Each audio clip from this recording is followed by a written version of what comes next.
안녕하십니까.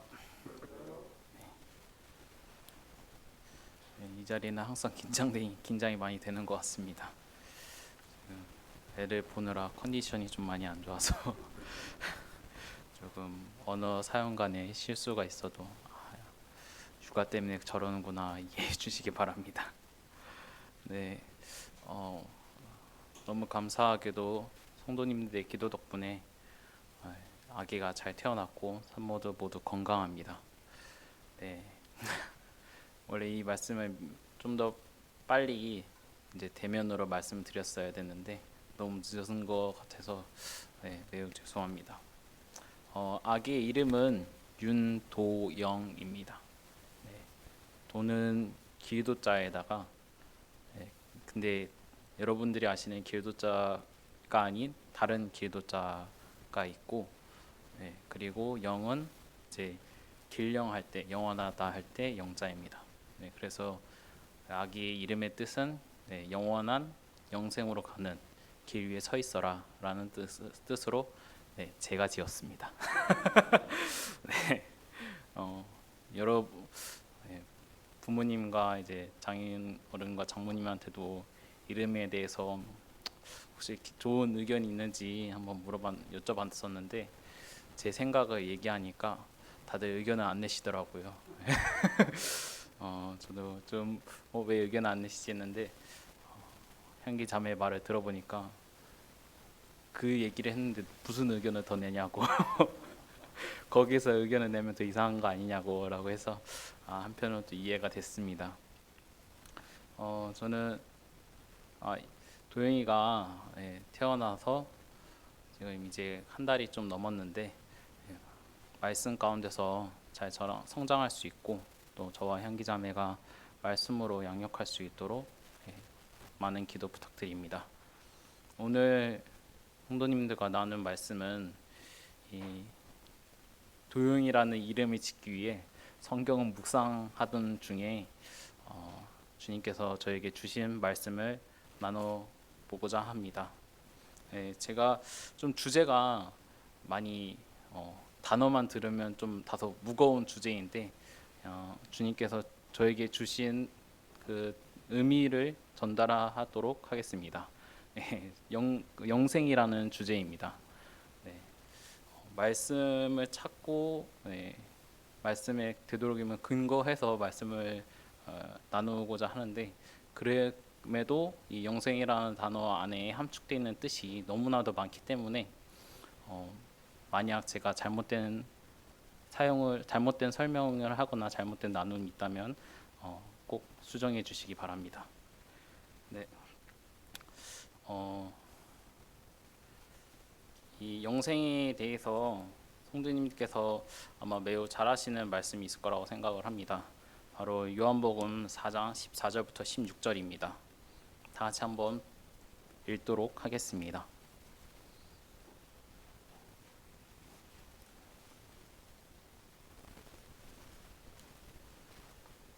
요한복음 14장부터 16절입니다.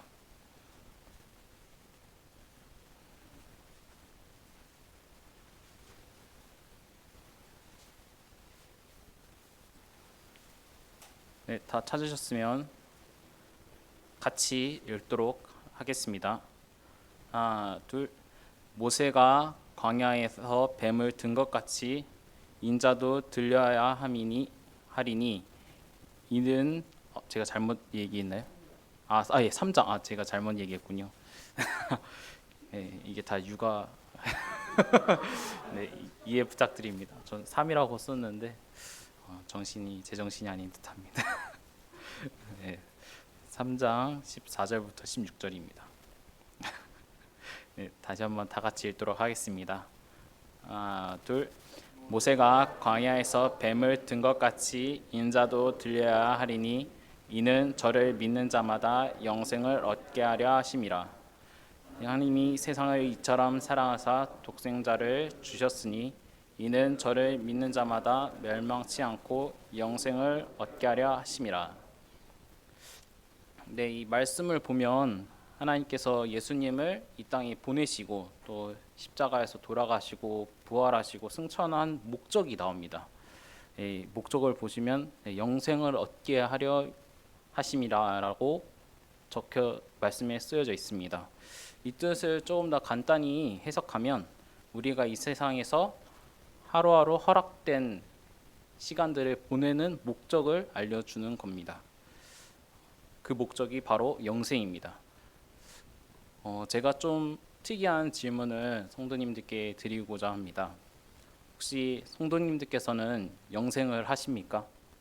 아니면 조금 더 간단하게 영생 안에 거하시고 있으십니까? 이 뜻에 대해서 조금 특이한 질문일 수도 있다라고 생각하실 수도 있지만, 제가 영생에 대해서 제가 느낀 주님께서 주신 말씀에 대해서 나누면 성도님들도 어느 정도 이해하실 거라고 생각을 합니다. 네, 영생에 대해서 성경에서는 여러 군데에서 설명을 하고 아주 명확하게 정의에 대해서도 설명을 하고 있습니다. 제가 성도님들과 오늘 나눈 영생은 원어로 조에 아이오니 오스입니다. 이 단어가 제가 일부러 성경에서 이 원어로 찾아봤는데 총 42번이 나옵니다. 나중에 시간 되시면 이 42개를 찾아보시는 것도 이 영생과 주님께서 주신 은혜를 이해하는 데 좀 더 많은 도움이 되지 않을까. 누구에게 구원을 설명할 때, 복음을 설명할 때 더 큰 도움이 되지 않을까라는 생각을 하게 됩니다. 네, 성경에서 영생에 대한 정확한 정의를 내리는 말씀이 요한복음 17장 3절입니다. 요한복음 17장 3절 다 같이 찾아보겠습니다. 네, 이번엔 맞게 읽었습니다. 요한복음 17장 3절.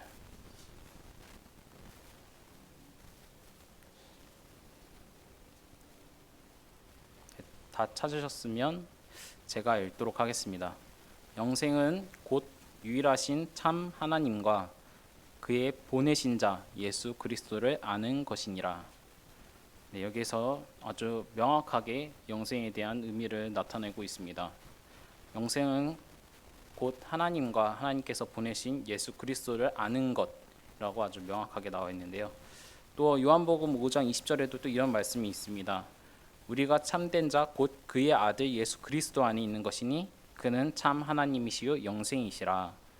네, 이 말씀을 또 근거하면 예수님께서는 영생이시고 또한 영생은 예수님 안에 있다는 것을 저희는 말씀을 통해서 알 수 있습니다. 네, 정리를 하면 영생은 하나님과 하나님께서 보내신 예수 그리스도를 아는 것이고 또한 예수님 안에 거하는 것이라고 할 수 있습니다. 많은 세상 사람들이 아는 영원히 사는 것과는 전혀 다른 의미라는 것을 저희는 알 수 있습니다. 영생은 결코 영원히 사는 것이 아니라 알고 거하는 것이 영생이라는 것이라고 저희는 성경을 통해 알 수 있습니다. 이것이 하나님께서 세상 만물을 창조하시고 또한 사람을 만드시고 사랑을 너무나도 사랑하셔서 독생자를 보내신 이유라고 할 수 있습니다. 네, 또한 하루하루 하나님께서 허락하신 시간들을 살아가는 목적입니다. 그러면 저희는 이 영생을 얻었다는 것을 다 확신하고 성도가 된 것으로 알고 있습니다. 그러면 이 영생을 얻고 저희는 무슨 일을 해야 되는지 또한 찾아보도록 하겠습니다. 많은 형제님들께서 이런 얘기를 하셨습니다. 마치 전자기계의 사용설명서가 있듯이 성경은 사람의 사용설명서다. 성경에서도 정확하게 영생을 얻고 우리가 해야 될 일을 알려주고 있습니다. 요한복음 5장 39절을 한번 같이 찾아보도록 하겠습니다.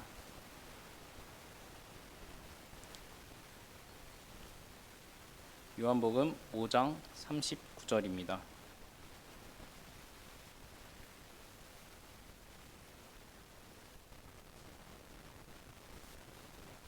너희가 성경에서 영생을 얻는 줄 생각하고 성경을 상고하거니와 이 성경이 곧 내게 대하여 증거하는 것이로다. 네, 여기 보시면 영생을 얻은 줄 생각하고 성경을 상고하라고 나와 있습니다. 이 상고에 대해서 뭔 뜻인지 처음 보는 단어라서 한번 찾아봤습니다. 이 상고는 자세할 상에 생각할 고입니다. 즉 자세하게 보고 찾고 생각하는 것, 즉 묵상하는 것이 상고입니다. 이것이 영생을 얻는 줄 알고 얻는 줄 생각하고 성경을 자세히 찾고 읽고 묵상해야 되는 것입니다. 이 부분은 그 영생에 대해서 신약에서 처음으로 언급하는 부분이 있습니다. 마태복음, 마가복음, 누가복음에서 총 세 군데에서 똑같은 이야기가 나오는데 재물이 많은 청년, 재물이 많은 한 사람, 부자 관리라는 주인공이 나옵니다. 마태복음 19장 16절부터 30절 다 찾아보진 않겠습니다. 네, 마가복음 10장 13절에서 31절, 누가복음 18장 15절에서 30절에 나오는 이 청년 또한 재물이 많고 관리입니다. 이 부자가 예수님께 이런 질문을 합니다. 어떻게 해야 영생을 얻을 수 있냐? 네, 선생님, 어떻게 해야 영생을 얻을 수 있습니까? 근데 예수님께서 이렇게 말씀을 하십니다. 제가 좀 축약한 내용입니다. 내 계명을 지키고 내 소유를 팔고 형제나 자매나 부모나 배우자나 자식이나 전토를 벌이면 영생을 얻을 수 있다. 좀 이상한 얘기가 나옵니다. 모든 것을 버려야 됩니다. 가진 모든 재산을 버려야 되고 가족을 버려야 됩니다. 형제자매가 이 얘기를 들으면 노발대발 할 텐데 나를 버려? 근데 저희가 앞에 나온 영생이라는 단어가 무슨 뜻인지를 모르고 저희가 이 구절만 본다면 이상한 말씀인데, 저희가 그 영생을 알고 이 말씀을 본다면 이 의미는 가진 모든 재산을 팔고 가족들을 버리라는 의미가 아닙니다. 영생을 알고 이 구절을 본다면 주님께서 말씀하시는 것은 마음의 우선순위입니다. 네, 무엇을 더 중요하게 생각하고 있는가? 무엇을 저와 성도님들의 선택을 좌지우지하고 있는가? 무엇을 하루의 시작으로 처음으로 하고 있는가? 핸드폰은 아닌지 육아는 아닌지라는 네, 생각을 하게 되는데, 하나님은 영원히 우선순위에서 밀리면 안 된다는 것을 이 말씀을 통해서 주님께서는 얘기하고 계십니다. 아마 결혼하신 형제님께서는 자매님께 이런 질문을 받아보셨을 겁니다. 나를 얼마나 사랑해? 내가 몇 순이야? 저도 이런 질문을 받았었는데요. 제가 당연히 1순위지, 제일 많이 사랑하고 그랬더니 저한테 바로 이런 질문이 옵니다. 그럼 영순위는 누구야?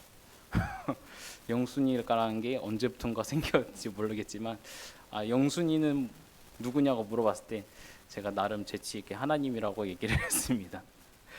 그랬더니 자매도 순간 좀 조용을 하더라고요. 이길 수 없는 존재라는 것을 이게 때문인지 몰라도 네, 이것처럼 성도님들의 영순위는 바로 하나님이어야 됩니다. 저도 최근에 전석희 형제님께서 강단에서 그런 말씀을 하셨습니다. 네, 카페가 활성화가 안 된다. 저는 그거 듣고 제일 많이 찔렸습니다. 제가 몇 번 안 올렸거든요.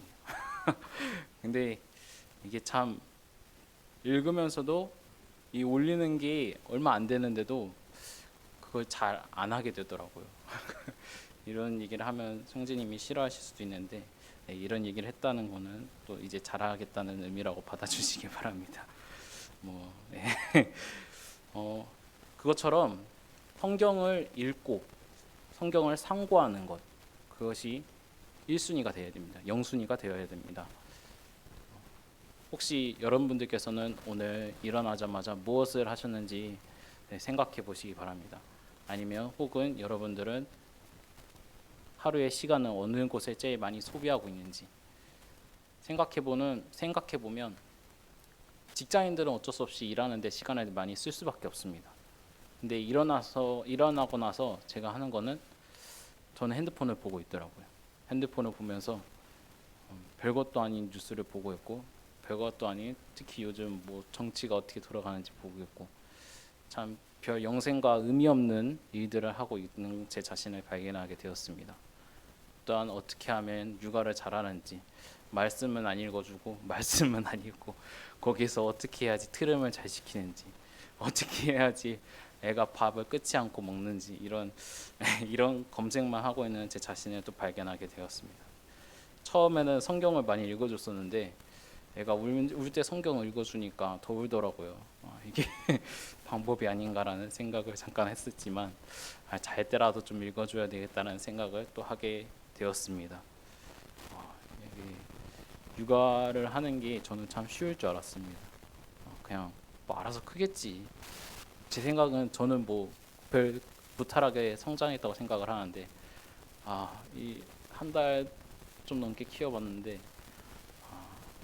세상 모든 부모님들에게 참 존경한다는 네, 생각을 갖게 되었습니다. 이게 참 저는 자는 시간이라고 걱정될 줄 알았는데, 자는 시간이 아예 없이 육아만 하고 있는 제 자신을 보게 되었습니다. 네, 다시 말씀으로 들어가면 왜 성경을 자세히 보고 읽고 묵상해야 되는가를 생각하면, 성경을 보면 볼수록 하나님을 더욱더 경외하게 되고, 성경을 이해하면 이해할수록 하나님께는 저절로 순종할 수밖에 없는 사실을 발견하게 됩니다. 또한 성경을 보면 볼수록 내가 이 세상의 가치를 어디다 두어야 되는지를 발견하게 됩니다. 이것은 내가 교회를 얼마나 많이 나오느냐를 통해서 알 수 있는 게 아니라, 또한 내가 얼마나 강단의 말씀을 열심히 듣느냐, 이걸로 결정되는 게 아니라 내가 성경을 얼마나 보느냐로 결정되는 겁니다. 많은 세상에 많은 다른 뭐라 그럴까요? 세상 장로교나 개신교나 그런 장로교나 그런 교단에서 보면 저희 친척들이 다 그쪽이신 장로교나 장로교신데, 보면 항상 얘기하는 게 성경에 대해서 얘기하는 것이 아니라 어느 목사님이 이런 말씀을 하셨다, 어느 전도자 그분이 이런 말씀을 하셨다, 이런 말씀을 하시더라고요. 근데 제일 중요한 거는 그분들의 말하는 게 중요한 게 아니라 결국은 성경이 어떤 얘기를 하고 있냐가 제일 중요한 것입니다. 혹시 성도님들께서도 말씀에 듣는 것에 좀 더 비중을 치우치신다면, 읽는 것에 비중을 치우치시는 것을 그게 더 좋은 성장에 이르지 않을까라는 생각을 하게 됩니다. 말씀은 듣는 것도 중요하지만 결국은 내가 얼마나 보느냐가 주님께서 보여주신 뜻을 제일 알 수 있는 제일 최선의 방법이며 제일 빠른 지름길입니다. 영생은 또한 앞에서 얘기한 것처럼 예수님 안에 거하는 것이라고 했습니다. 요한복음 10장 27절에서 29절을 보면, 예수님 안에 거하면 영원히 멸망하지 않고 아무도 예수님 손에서 우리를 빼앗을 수 없다고 얘기를 합니다. 이 뜻이 더 간단하게 얘기하면, 공중의 권세 잡은 자, 즉 사탄 마귀도 예수님은 우리를 예수님의 손에서 빼앗을 수 없다는 것입니다. 좀 극단적으로 얘기하면, 우리가 이 세상에 떠나는 그 뜻도, 우리가 이 세상에 매일매일 살아가는 것도 주님의 뜻인 겁니다.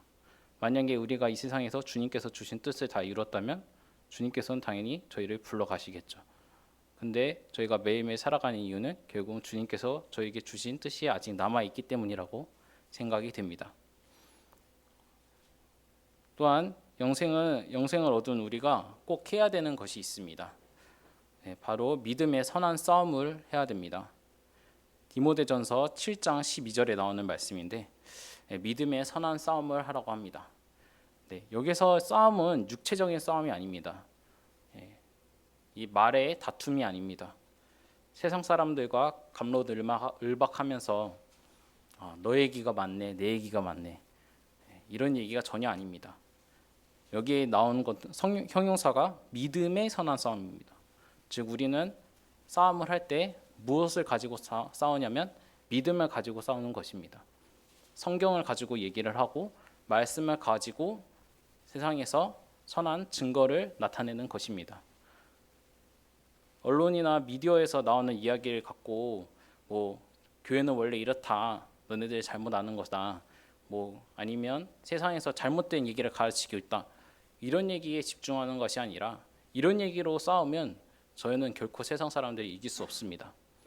저희는 그거보다 더 근본적인, 그거보다 더 진리인, 그거보다 세상 영원히 변치 않는 진리인 주님의 말씀을 가지고 싸워야 됩니다. 그렇다고 진짜 싸우는 듯이 얘기하라는 게 아니라 선한 증거를 세상 사람들한테 나타내야 됩니다.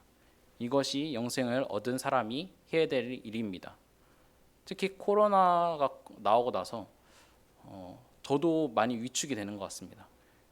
교회를 다닌다는 것에 대해서 아니면 하나님을 믿는다는 것에 대해서 많이 위축되는 제 자신을 좀 발견하게 되었습니다.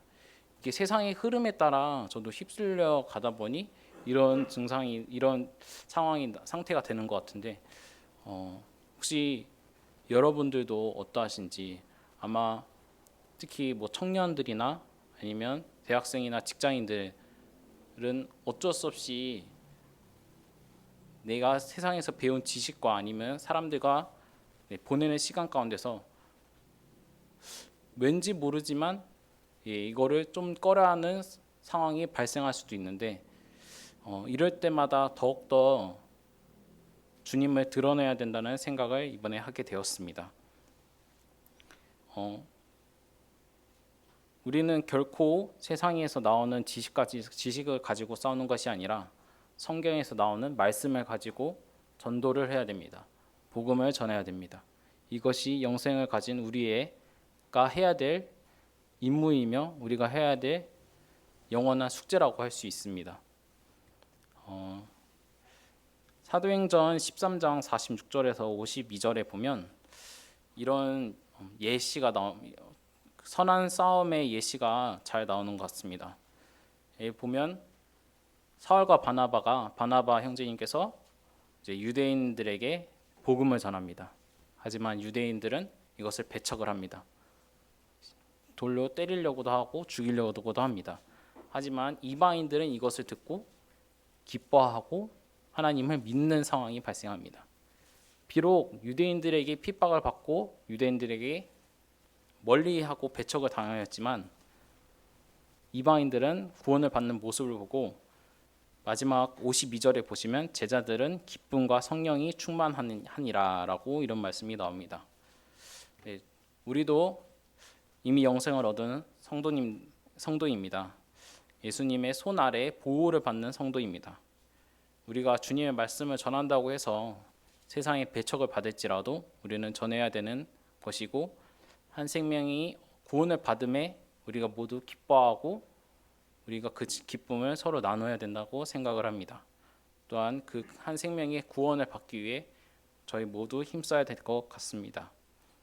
그때 우리도 여기 나오는 제자들은 기쁨과 성령이 충만하니라 라는 말씀처럼 우리 성도님들도 기쁨과 성령이 충만할 것으로 믿습니다.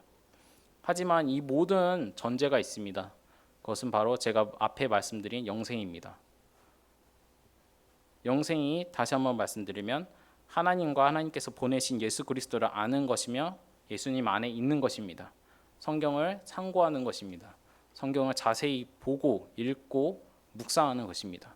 이것이 될 때 이 뒤에 있는 선한 싸움이라든지 전도라든지 선한 증거를 한다든지 이 모든 것이 가능한 것입니다.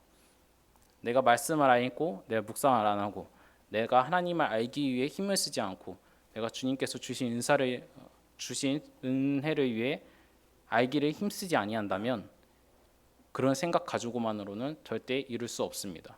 이 모든 것의 전제는 영생입니다. 저는 이 말씀을 준비하면서 제일 많이 반성했던 게 제 자신입니다. 제 자신도 이게 잘 안 되고 있는데 이런 말씀을 전하고 있는 게 좀 모순일 수도 있지만 성도님들이라도 저처럼 돌아가지 않길 바라며 이 말씀을 전합니다. 저도 결혼하고 이게 삶의 패턴이 모두 바뀌고 이제 육아를 하면서 또 새로운 삶의 패턴이 바뀌고 계속 이런 남들은 다 빨리빨리 해서 좋겠네, 뭐 속전속결이네 이런 얘기를 하는데 전 너무 환경이 자주 바뀌다 보니까 이 변하는 상황 가운데서 저만의 패턴을 찾아가기가 너무 힘들더라고요. 또한 이미 변해버린 모든 환경 가운데서 그 가운데서 주님을 찾아가는 시간을 빼야 되는데 환경이 빠르게 변하면 변할수록 제가 그 시간들을 놓치는 제 자신을 발견하게 되었습니다. 특히 코로나 가운데서 여러분 성도님들의 환경도 많이 바뀌었을 거라고 생각을 합니다. 그런 많은 바뀐 환경 가운데서 내가 혹시 놓치고 있는 게 묵상의 시간이 아닌지, 말씀을 상고하는 시간이 아닌지 성도님들도 한번 생각해 보시기 바랍니다. 네, 마지막으로 요한복음 6장 68절을 읽고 마치겠습니다.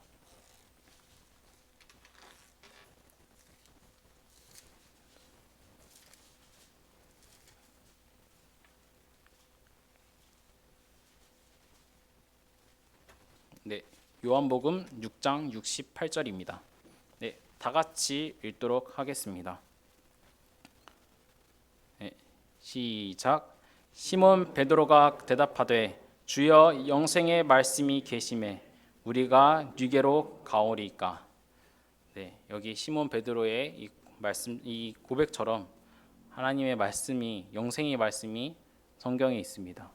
저희는 다른 곳으로 가는 것이 아니라 말씀으로 가야 되고 주님한테 항상 달려가고 성도님들도 항상 주님을 바라보며 매일매일 말씀으로 시작하는 하루가 되기를 기도합니다. 네, 감사합니다. 네, 마지막으로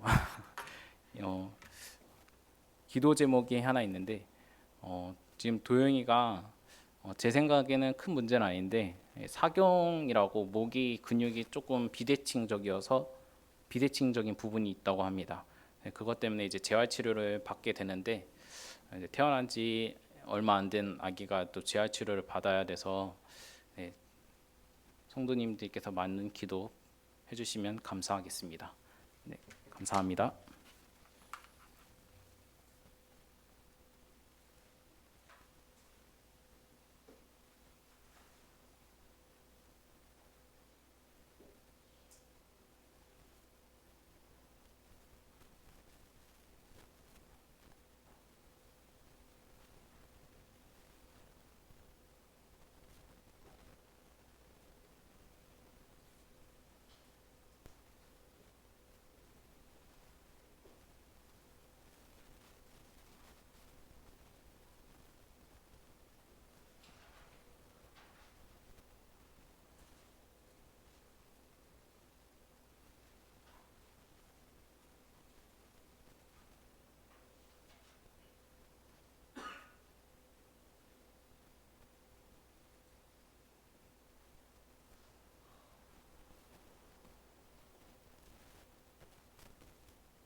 안녕하세요.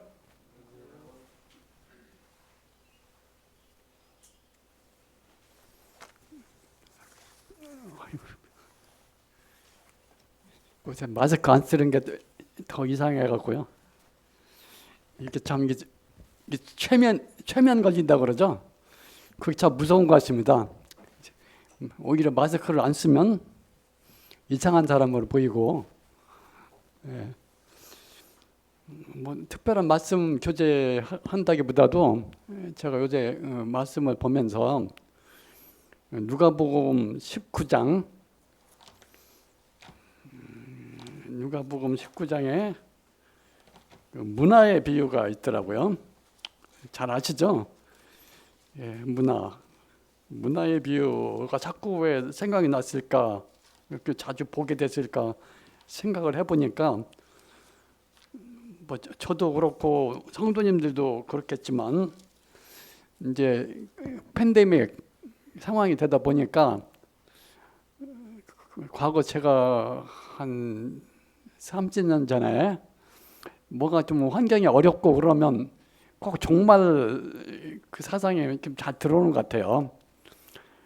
그래서 그런지 제 성도님들도 많이 말씀을 하시고 저도 생각하기에 이제 주님이 이제 오실 때가 그동안은 좀 잊고 지냈었는데 정말 오실 때가 되는가 보다.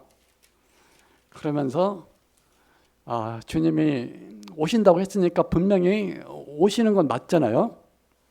오시는 걸 맞는데 조금 졸고 있었죠. 그러면서 누가복음 19장에 문화의 비유를 들으면서 주님이 오시는 거는 정해진 사실인데 말씀을 보면서 조금 도전이 됐습니다. 그 마태복음의 그 달란트 비유하고 뭐 같나요? 뭐 같기도 하고 틀리기도 하고 그런데 같은 도 다르고 다른 도 같고 그래요. 실제로는 좀 다른데 그래도 뭐 교훈적인 면에서는 또 같을 수도 있습니다. 그래서 한번 제가 아시는 거지만 그 비유가 참 심오해가지고 뭐 이렇다 하고 하나로 제가 설명을 할 수 없고 그냥 교제되는 부분만 잠깐 언급하도록 하겠습니다. 그 19장에 보면 12절에 어떤 귀인이 왕위를 받아 먼 나라로 갈 때에 뭐 그건 잘 아시다시피 예수님이 죽으시고 부활 승천하셔서 이제 하늘에 계시는데 가실 때에 열문화 뒤에 보니까 은이라고 되어 있더라고요. 그래서 은 열문화를 10명 불러가지고 하나씩 줬어요. 그러니까 똑같이 하나씩 줬는데 뭐라 그랬죠? 뭐 하라고? 장사하라고. 그래서 결론은 지금 잠깐 제가 뭐 감히 뭐 주제라고 할 수는 없겠지만 장사하자. 뭐 장사하자 그러면 너무 심플하고 어떻게 장사해야 될까? 뭐 장사를 왜 하라고 그랬을까? 그런 거를 한번 잠깐 교제하도록 하겠습니다. 벌써 여기까지 얘기하면 무슨 얘기 나왔든지 다 짐작을 하실 테지만 그래도 종말의 시대에 살고 있으니까 한번 생각해 보도록 하겠습니다.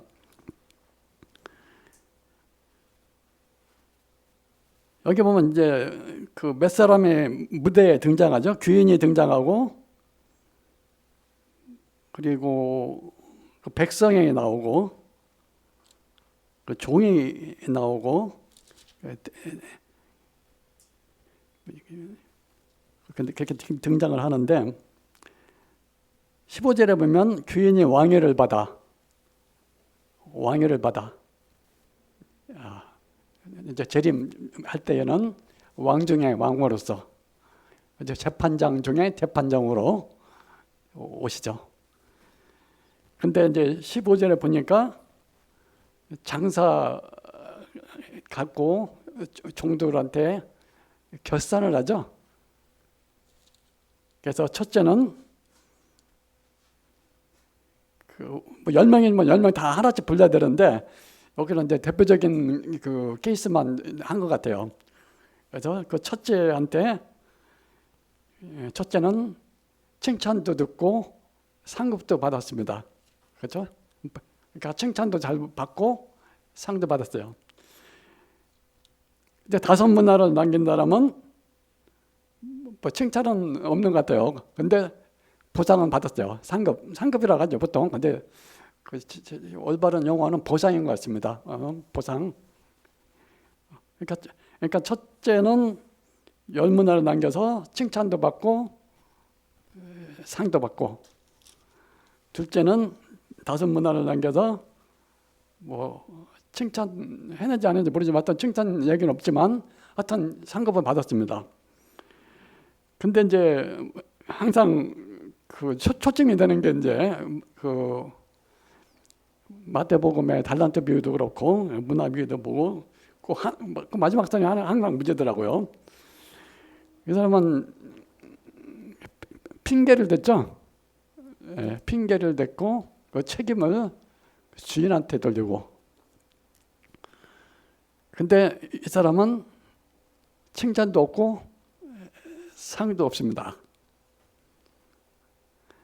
그리고 이제 맨 마지막에 또 등장하는 인물은 그 나의 왕됨을 원치 않은 사람들은 멸해라. 그러니까 이제 우리로 얘기하면 그 영원한 불못 심판 같아요. 주님을 주님으로 인정하지 않고 왕의 왕으로 인정하지 않는다는 것은 보나마나 영원한 심판이 되는 거죠. 그러니까 이 종들은 그러고 보니까 다 구원받은 그리스도인인 것 같아요.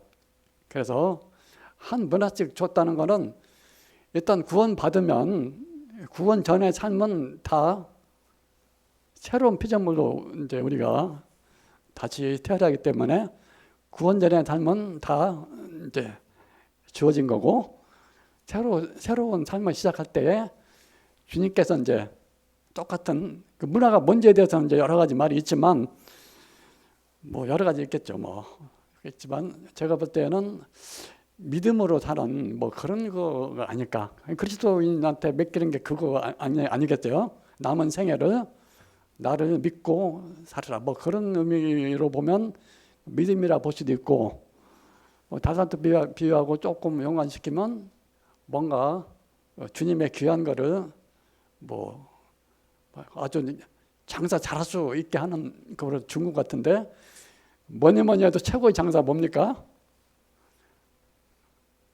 뭐 여러 가지가 있어요.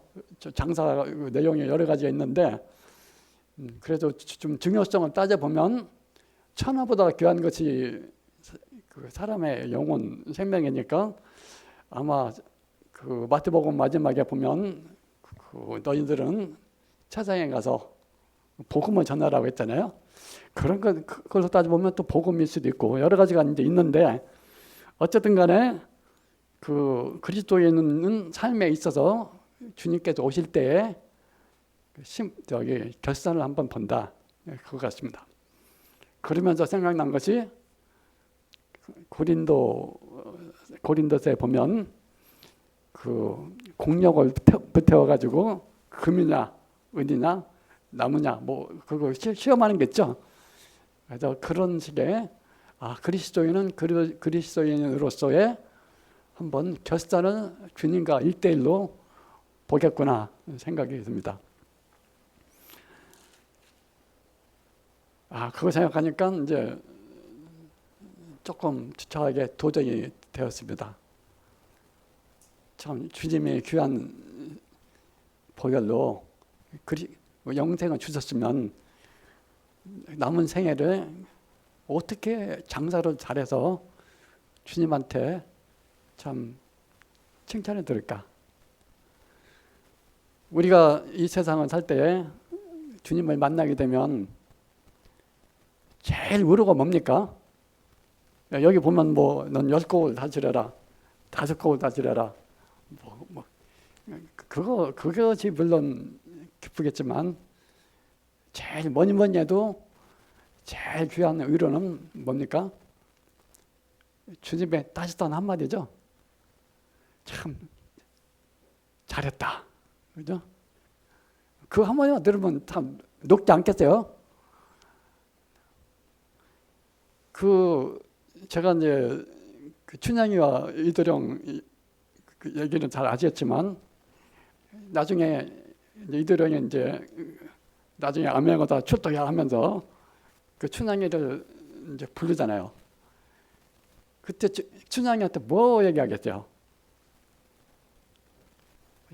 저 춘향이는 또 무슨 생각을 하겠습니까?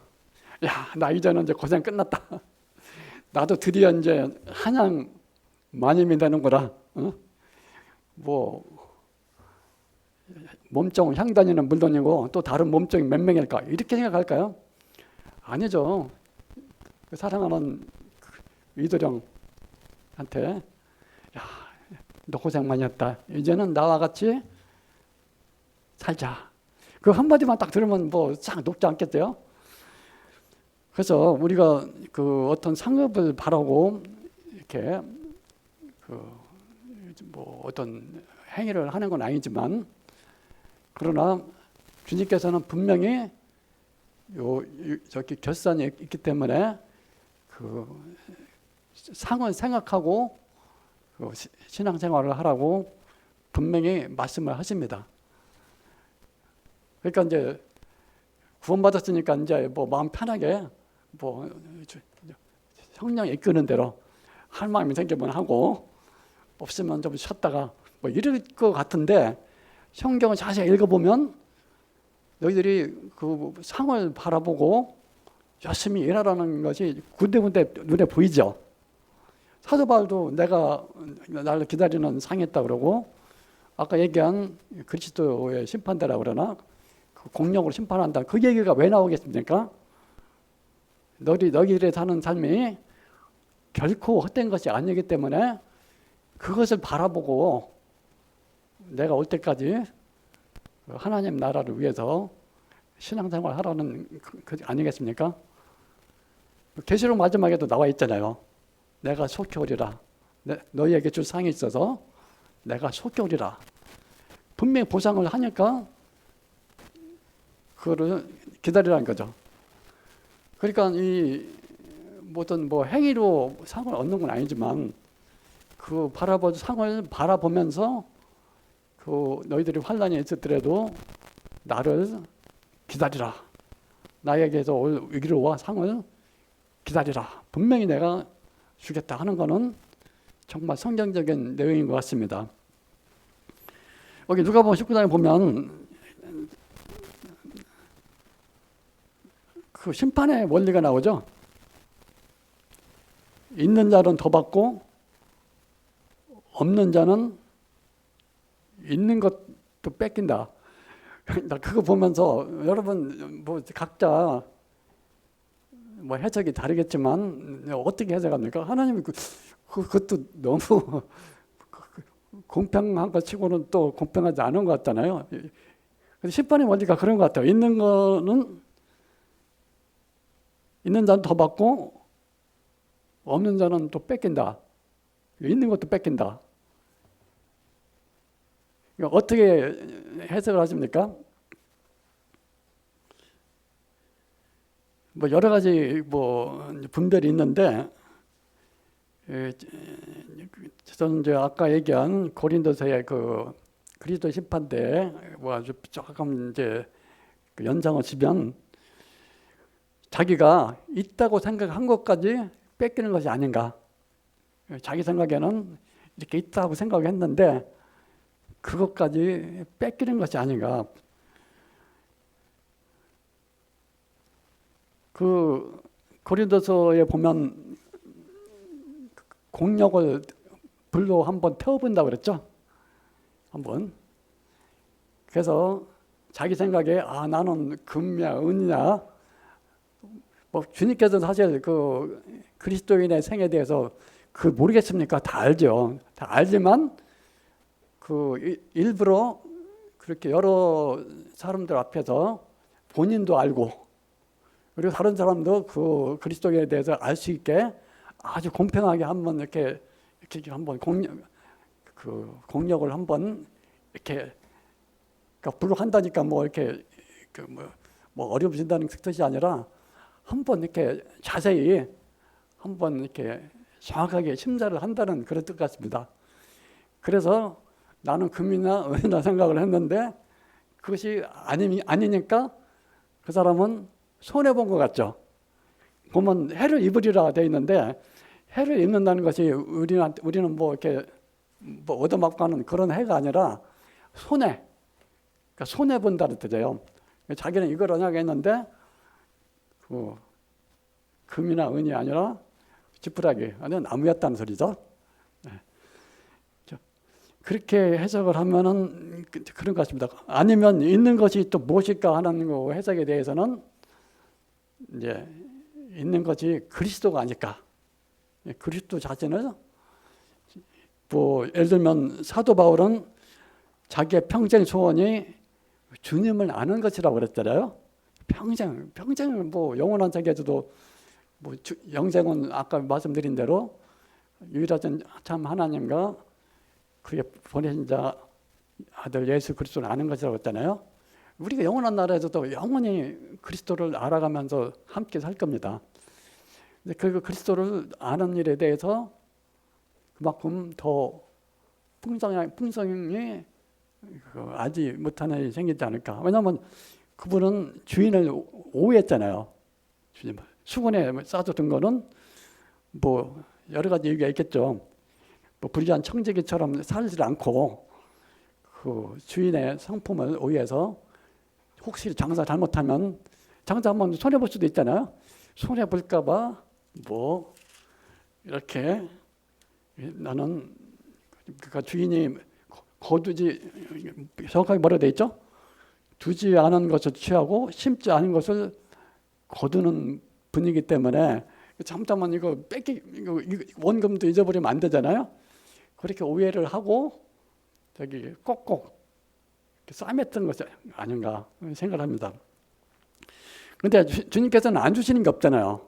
우리한테 그 믿지 않는 사람한테도 모든 살아가는 데 필요한 모든 걸 다 주시는 분인데 왜 이렇게 핑계를 대고 저기 오해했을까? 23절에 보면 내 은을 은행에 두지 아니하였느냐 그리하였으면 내가 와서 그 편리 이자까지 차츰 알았겠느냐. 그래서 많은 분들이 가장 안전한 곳은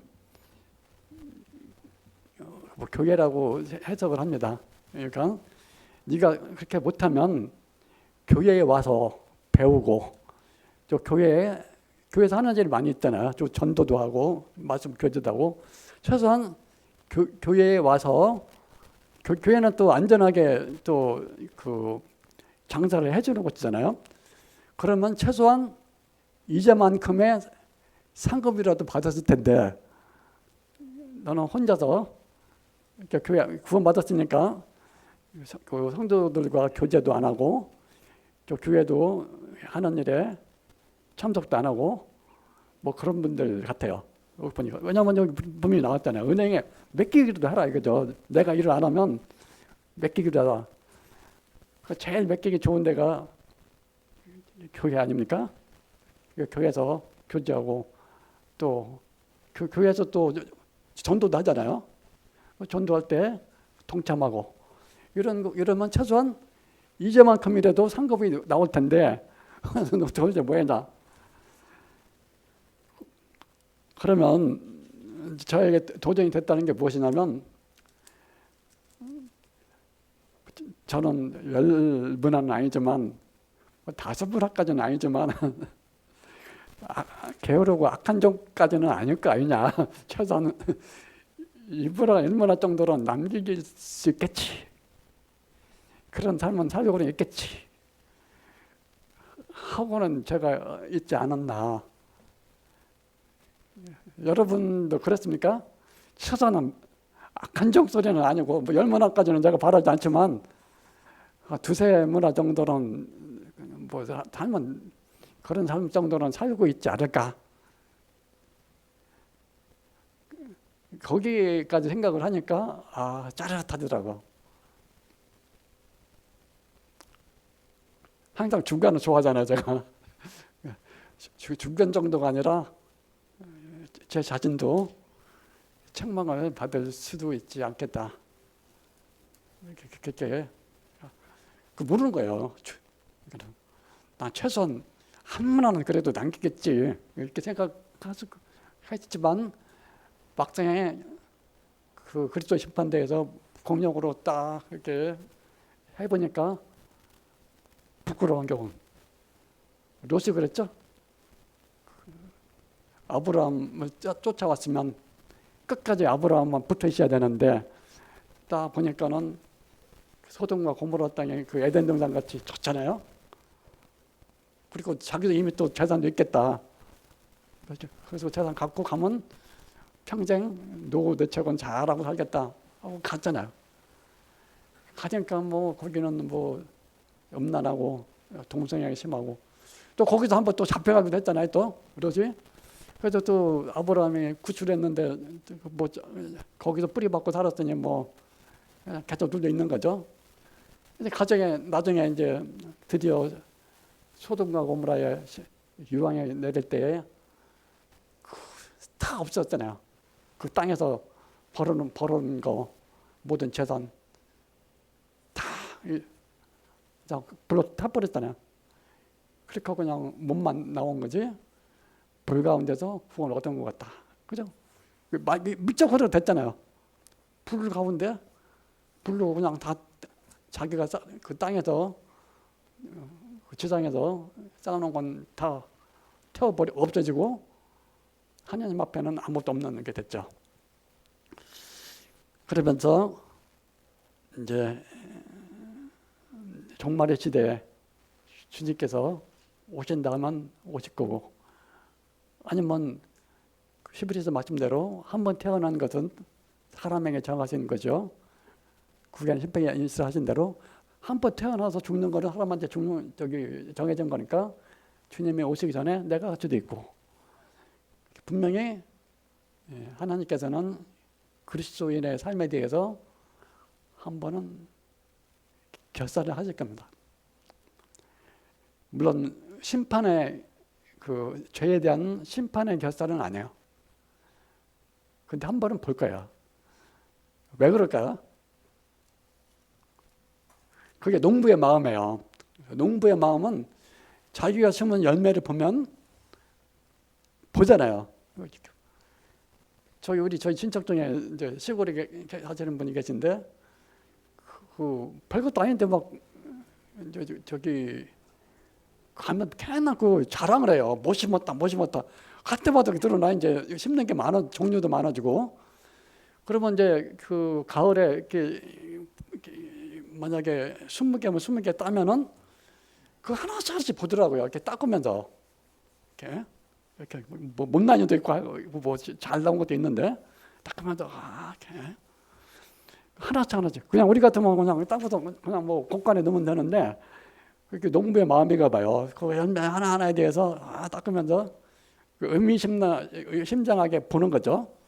그것처럼 그 농부가 그 열매를 볼 때 그런 심정처럼 주님께서 우리 그리스도인들을 보면서 얼마나 참 귀하게 보겠어요. 이 열매는 여름에 막 태풍에 그렇게 몰아쳤는데 그 떨어지지도 않고 참 영하게 참 붙어 있다가 이제 가을에 거둔 거죠. 뭐 비록 못났지만 이게 참 용하다 이거죠. 그 하나씩 그 열매 이름이 있는지 모르지만 하여튼 주님은 각자 다 아시니까 이름 불러가면서 신통하다 하면서 보는 그리스도로 그 열매를 보면서 기쁨을 누리는데 그때 이것도 한번 볼 거예요. 같은 열매지만 이거는 진짜 귀한 열매다. 잘 열어서 아니죠. 조금 전에 얘기한 대로 그 못 봐는 태풍 치는 때도 잘도 붙어 있었다 이거죠. 그러면서 이제 달란트 비유하고 저 명관이 됩니다. 그 마태복음 24장인가요? 25장이구나.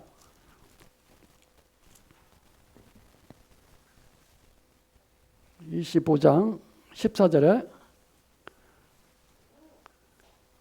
또 어떤 사람이 타국에 갈 때 그 종들을 불러 자기 소유를 맡긴 것 같으니 각각 그 재정대로 금 5달란트, 2달란트, 1달란트 이게 나오죠? 이제 19절에 회개할 때 이렇게 보면 그 재능대로 달란트를 줬다고 되어 있습니다. 그러니까 뭐 달란트가 재능은 아닌 것 같아요. 재능에 따라서 달란트를 줬다 그러니까 그래서 이건 앞에 그 열처녀하고 뒤에 양 염소 비유에다 보면 이거는 이제 아마 그 구원하고 관계 있는 것 같아요. 왜냐하면 그때 보면 그 뭐 의미는 뭐 문화하고 비슷하지만 그 29절에 30절에 뭐 미익한 종 하는 거 보면 이거는 이제 구원하고 관계 있는 것 같지만 어쨌든 간에 교훈적인 면에서는 문화 비유하고 비슷한 점이 많이 있어요. 그래서 그 땅에 묻어뒀다는 거는 뭐 그 육체의 삶을 살았고 육체 땅의 육체잖아요. 아니면 그걸 갖다가 그 주인이 맡긴 것이 아주 귀한 건데 제가 보기에는 무슨 복음이나 뭐 영생 뭐 그런 것 같아요. 그렇지만 교훈적인 면만 볼 때에는 문화 비유하고 비슷한 게 많아요. 그래서 종말의 시대에 분명히 주님께서는 저희들한테 보상을 할 때에 참 사실은 우리가 더 아까운 거예요. 주님 우리 그렇게 뭐 정죄하자는 의미가 아니라 우리 스스로가 껄껄껄 할 것 같습니다. 껄껄껄이 뭔지 아시죠? 웃을 때 껄껄껄이 아니라 그때 뭐뭐 할 걸. 그때 내가 뭐 조금 더 이렇게 조금 더 보태가지고 이렇게 할 걸. 껄껄껄 껄껄껄 할 것 같습니다. 그러면서 이제 마지막으로 그 향유를 부은 여인 알죠? 주님이 죽기 전에 그 머리를 풀어서 그 향유를 옥합을 깨갖고 향유로 주님의 발을 닦았죠. 그때 제자 뭐 한 명이 그랬다 그러지만 제자 공동으로 그런 것 같아요. 저거 아깝다. 저거 귀한 그 돈 같이 나가는 거 가난한 사람한테 줬으면 좋을 텐데. 그러니까 자기 속마음인지 아니면 그냥 겉에 하는 마음인지 모르지만 그렇게 말을 했을 때에 주님께서 뭐라고 말씀하셨죠? 그거는 언제든지 할 수 있는 거지만 이 여인은 나의 장자 지낼 거를 위해서 준비했다는 거죠. 그게 무슨 의미냐면은 나는 곧 이 땅에서 떠난다는 거죠. 내가 떠날 때가 얼마 안 남았다. 이 여인은 내가 죽을 거를 미리 준비했다는 거예요. 그러니까 그 여인은 주님의 죽으심 의미를 그때 제자들보다도 먼저 알은 것 같아요. 제자들은 나중에 뭐 죽고 부활해서 그때 뭐 알았지만 여인은 그 주님의 죽으심에 대해서 믿고 준비했다는 걸 보면 그 의미를 알았던 것 같습니다. 그리고 이제 곧 간다는 걸 알기 때문에 그때 한 거죠. 그러니까 그 도와주고 하는 일은 나중이라도 할 수 있지만 그 여인이 하는 일은 곧 내가 이제 곧 며칠 안 되면 이제 십자가에서 죽고 이제 꼭 다시 부활해서 하늘에 가는데 그 여인은 타이밍을 놓치지 않고 나를 붙들었다는 거죠. 마찬가지로 우리가 이제 오늘 문화의 비를 보면서 우리가 주님을 섬기는 것도 때가 있습니다. 언제죠? 우리가 이 땅에 살고 있을 때. 더 좋게 얘기하면은 주님이 오시기 전까지. 우리가 이제 주님과 같은 부활의 몸으로 부활하고 영원한 나라에 가게 되면 주님을 섬기고 싶어도 섬기지 못합니다. 물론 그 나라에 가서 뭐 우리가 뭐 섬기지 않고 뭐 예배 안 드리지 않는다는 소리가 아니라 주님이 이렇게 이 땅에 살면서 열매를 거둬들일 그 우리가 씨를 뿌리고 우리 스스로가 그 열매가 되어서 주님께 곳간에 들어갈 그 시기는 때가 있습니다.